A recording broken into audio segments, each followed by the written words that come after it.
So guys, right now I want to explain you how to um, accomplish the task for with the article because I um, actually gave my students the task of retelling the article. Okay, whenever you have an article, firstly what you have to do is reading it carefully, finding every new word and useful collocation that you can use for your speaking or for your writing. For example, let's see, take reasonable steps can be good structure, set up account and accounts. For example, if you don't know these words, or deactivate the account. Um, what else? And or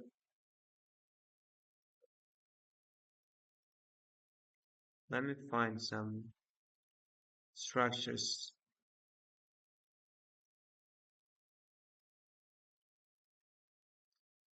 or meet criteria. Yes, meet criteria. For example, when you find these words, okay, try to find all new words, but it seems a little bit impossible. So have a limit for yourself. Kind of try to identify how many words or structures you can learn in one lesson or in a day. So according to your limit, can try to learn a couple of them. Quantity is important, but quality is, I think, more crucial. Yeah, I write, for example, this word and I write meaning, meet criteria. Meet those criteria means to satisfy the specific standard or rules that have been set for something such as job, a product, and a word. It means that a person, object, situation fulfills the requirements or is good enough. And it gives you more information. Criterion, it's a singular form, criteria, it's plural form. And it gives you example also. Um, a candidate who has a bachelor's degree and 3 years of experience has met those criteria. Good. And then when you speak or when you write, try to use it.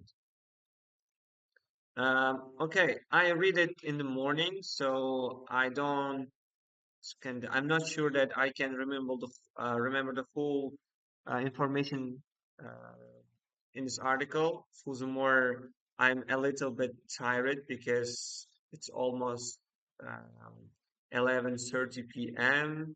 and I've had 4 or 5 lessons.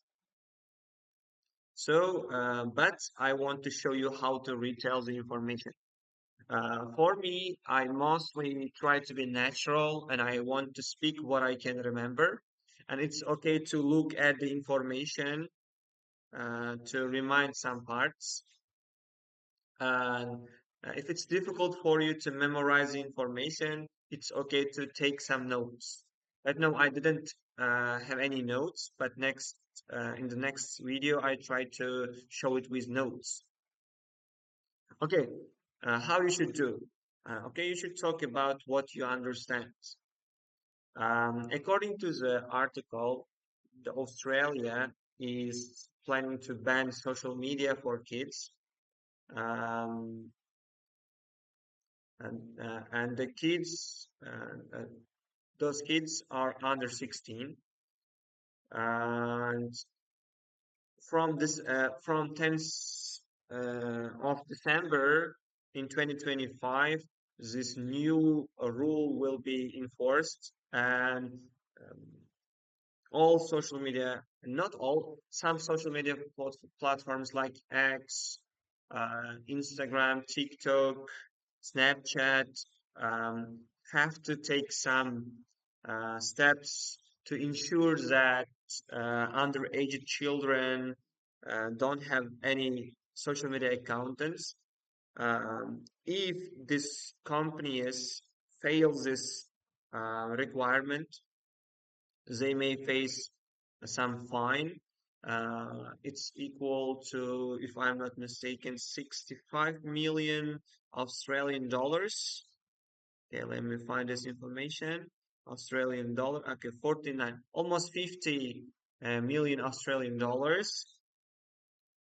And here, children and parents are not planned to be punished for using social media or breaking this law. All responsibility, uh,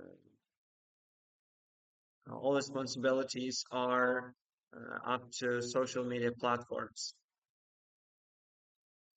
And what else? What can I remember?